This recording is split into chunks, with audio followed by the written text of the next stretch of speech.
Mi nombre es Óscar Alberto Orozco, Oaxaca. Soy estudiante del Centro Universitario de Occidente, abogado y notario, Derecho Civil 2. Este video va a tratar sobre los modos de adquirir la propiedad. Antes de ello debemos establecer qué es la propiedad. Según el artículo 464, parafraseándolo un poco, la propiedad es el derecho que tiene toda persona de poder disponer y gozar de un bien, siempre y cuando esto sea dentro de los límites y las obligaciones que la ley establece. Una vez dicho esto, tenemos que mencionar que los modos de adquirir la propiedad son dos: los modos originarios y los modos derivados. Los modos originarios, al igual que los derivados, tienen la voluntad del hombre inversa. O sea, está incluida, la persona tiene la voluntad de adquirir un determinado bien. La diferencia entre una y otra es que los modos originarios normalmente se dan en bienes que no representan un dominio anterior, mientras que los derivados se dan con una titularidad de propiedad anterior. Entonces, una vez dicho esto, nos vamos a enfocar en los modos originarios de adquirir la propiedad. Entonces, tenemos tres tipos de modos, que son la ocupación, la accesión y la usurpación. Por lo tanto, vamos a iniciar con el primero, que es la ocupación, que la podemos encontrar en el 589 del Código Civil. La ocupación es un modo originario de adquirir la propiedad que se da únicamente para bienes muebles. ¿Cuáles son los muebles? Son todos aquellos que pueden ser trasladados de un lugar a otro. Entonces, dentro de la ocupación podemos encontrar otras tres subdivisiones, las cuales son el tesoro encontrado, los bienes mostrencos y la caza y la pesca. Entonces vamos a iniciar con el primero, que es el tesoro encontrado, regulado en el artículo 592 del Código Civil. El tesoro encontrado es cuando una persona encuentra enterrado en la propiedad de otra, valga la redundancia, un tesoro. Entonces, ¿qué sucede con este? Sucede en escenarios en donde, si la persona que encuentra el tesoro es la propietaria del bien, entonces el tesoro encontrado le pertenece 100% a esta persona. Mientras que si fue encontrado por una persona ajena, tenemos dos escenarios distintos. En el primer escenario, podemos encontrar que si la persona que encontró el tesoro tiene la autorización de la persona para hacer excavaciones dentro de su propiedad, entonces el tesoro se va a dividir 50 para el dueño, para el propietario, o 50 para la persona que encontró el tesoro. Mientras que el otro escenario es que si la persona que encontró el tesoro no tenía autorización del propietario, entonces este tesoro le va a pertenecer 100% al propietario del bien en donde fue encontrado dicho tesoro. Ahora bien, hablemos de los bienes monstrencos. Los bienes monstrencos incluyen lo que son los bienes semovientes y todas aquellas piedras preciosas, conchas o demás bienes que se pueden encontrar en ríos, arroyos, playas públicas, siempre que sean de carácter estatal o público. Si estas son encontrados en alguna propiedad privada, pues le pertenece al propietario de este. Ahora bien, con los bienes mostrencos sucede un proceso bastante peculiar para poder adquirirlos. Entonces, para eso vamos al decreto 1835, que nos dice este. Este a grandes rasgos nos indica que cuando una persona encuentra un bien semoviente, o ya sea piedras o conchas preciosas, como antes se mencionó, tiene la obligación de llevar este bien a la municipalidad.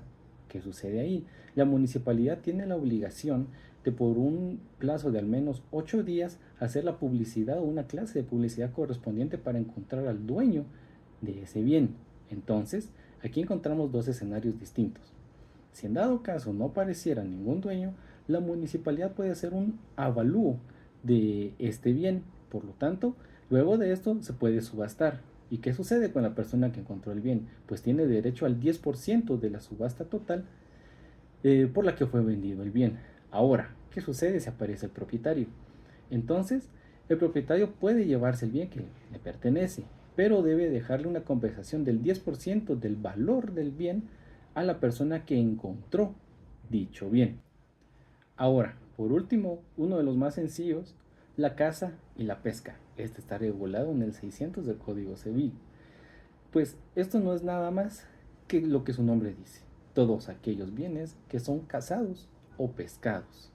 ¿Y qué sucede con la caza? Pues la ley del CONAV es la que regula qué personas y dónde y qué animales son los que puede cazar. Entonces, en este caso nos remitimos a la ley del CONAP para saber cuáles son las especies que pueden ser cazadas. Como próximo punto tenemos la accesión. La accesión es una forma de adquirir la propiedad igual de modo originario, pero esta se va a dar de una forma bastante peculiar, en donde normalmente van a ser partes de bienes los cuales se van a adherir. Entonces, dentro de estos podemos encontrar los siguientes: la accesión discontinua y la accesión continua. La accesión discreta está regulada en el artículo 655 del Código Civil. Este nos indica que es un forma originario de adquirir la propiedad de los frutos tanto naturales como civiles que genera el mismo inmueble. Mientras que por otro lado tenemos la accesión continua. Esta es un poquito más complicada. Entonces, para ello vamos a establecer que se puede dar de diferentes maneras. Para ello, entonces, podemos decir que se da de un bien mueble a un inmueble, de un mueble a un inmueble y entre muebles. Entonces, para ello vamos a abarcar de mueble a inmueble. Entonces, el artículo 659 nos menciona que la forma en que se puede dar la accesión de un bien mueble a un inmueble, o sea, agregándolo por adicionamiento, es la construcción, que pues este está más que claro a qué es a lo que se refiere. Por otro lado, tenemos la siembra y la plantación. Por la plantación podemos entender que es enterrar vástagos de árboles dentro de la tierra de una propiedad. Ahora bien, podemos pasar al siguiente punto. Dentro de lo que es la accesión de un inmueble a un inmueble, podemos encontrar entre los que más resaltan dos tipos: la avulsión y el aluvión. Ambos tratan sobre la adición de una porción de tierra o de una porción de un bien inmueble que se adhiere a través de una torrente o una corriente de agua a otro inmueble, pero hay una diferencia sustancial entre ambos. Entonces, la avulsión sucede de que ese desprendimiento de tierra que se adhiere a otro bien es de forma brusca e inmediata. Entonces, podemos decir de que esta se puede dar de que si hay un terreno de la cual se desprende un pedazo y este pasa a formar parte de otro terreno, estamos hablando de una avulsión, puesto que fue rápido. Ahora bien, el aluvión es de forma más discreta, es de forma un poco más despacio. Entonces, el aluvión, podemos decir que si hay una corriente de agua que va llevando arena, que va formando parte de un terreno poco a poco, entonces hablamos del aluvión. La diferencia es de que la avulsión es más brusca y la aluvión es un poco más discreta, pero ambos hablan sobre la adición de una porción de un bien inmueble a otro bien inmueble. Ahora bien, vamos a hablar del modo que puede ser más complicado de entender de adquirir la propiedad, y esta es la usucapión. Entonces, la usucapión es un modo de adquirir la propiedad a través de una previa posesión. Ahora encontramos un término nuevo que es la posesión, que no es lo mismo que la propiedad. La posesión está regulada en el 612 de nuestro Código Civil y es un poder que una persona va a ejercer sobre algo que quiere adquirir en propiedad, porque no es lo mismo tener posesión y tener propiedad. Yo puedo poseer algo que no me pertenece, que no es mío. Un claro ejemplo es un ladrón que viene, toma un teléfono y se lo lleva. El teléfono está en su posesión, sin embargo, él no es el propietario. Una vez establecido esto, entonces la usucapión va a tratar la manera o busca que esa posesión que una persona tiene sobre un bien pase a ser sobre su propiedad a través de un proceso en específico. Antes de ingresar a ese proceso, vamos a establecer que tiene dos restricciones. Entonces, en esas restricciones encontramos que la usucapión no aplica para todos aquellos bienes que son mayores a una caballería, que son 42 punto pico hectáreas, y para bienes situados en la franja transversal del norte. Ahora bien, vamos a ingresar y vamos a dar una pequeña eh, introducción de lo que es cómo va a pasar un bien que alguien posee a ser de su propiedad. El proceso de la usucapión para pasar de la posesión a la propiedad lo podemos encontrar fundamentado en la ley de titulación supletoria, En este video voy a realizar una breve reseña de lo que dice ahí, puesto que el proceso es bastante extenso. Entonces, antes de iniciar el proceso para la titulación supletoria, es imperativo que la posesión cumpla con ciertos requisitos. Entonces, uno de estos es que esté fundada en justo título, que ésta sea adquirida de buena fe y que la posesión vaya a ser continuada por más de 10 años, sin interrupciones. ¿Cuándo establecemos que hay una interrupción? Cuando la posesión se interrumpe por al menos un año. Una vez está esta interrupción, no se puede llevar a cabo, el tiempo se reinicia para la titulación supletoria. Entonces, la posesión tiene que ser por mínimo 10 años continuada. Ahora bien, la ley de titulación supletoria nos indica que para dar el inicio del traspaso de posesión a propiedad, se inicia con un inscrito inicial. Este inscrito inicial tiene que ir fundada con el justo título, que fue adquirida de buena fe, que haya sido pública, y se va a llevar a un juzgado de instancia civil. Entonces, el juzgado de instancia civil, eh, en un supuesto que le dé trámite, entonces da paso a una primera resolución. Esa primera resolución nos va a llevar a que se le va a notificar a los colindantes del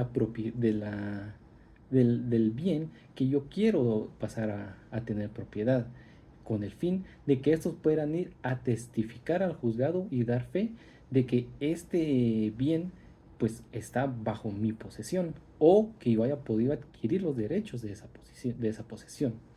Luego, una vez testificados los colindantes, podemos proceder a que el juzgado va a emitir un oficio a la municipalidad. Esto para que la municipalidad pues pueda ir a inspeccionar el inmueble y entonces pueda rendir un informe al juzgado para que así entonces se pueda establecer exactamente la ubicación del inmueble y poder seguir con el siguiente paso, que es una publicación de dictos en el Diario de Centroamérica. Ahora bien, esta publicación de edictos se hace con la finalidad de que no existe ninguna oposición a que una persona pueda adquirir la propiedad de ese inmueble. Y también se pueden publicar edictos en la MUNI, siempre y cuando en la municipalidad de donde se encuentra el inmueble. Ahora bien, una vez completados estos pasos, pasamos a un peritaje. Entonces, un perito medidor va a realizar una medición del bien inmueble para que así se puedan corroborar medidas y pues no haya ningún problema de colindancias. Una vez rendido este informe, se puede proceder a la remisión del expediente a la Procuraduría General de la Nación, la PGN. ¿Para qué? Para que la PGN pueda llegar a hacer una inspección, hacer un avalúo y revisar que no existan prohibiciones para poder tener propiedad sobre ese bien. Ahora bien, una vez hecha la revisión de la Procuraduría General de la Nación, ahora sí, el juzgado de instancia emite un auto final en donde se certifica al registro de la propiedad para que estos puedan pasar a inscribir el inmueble.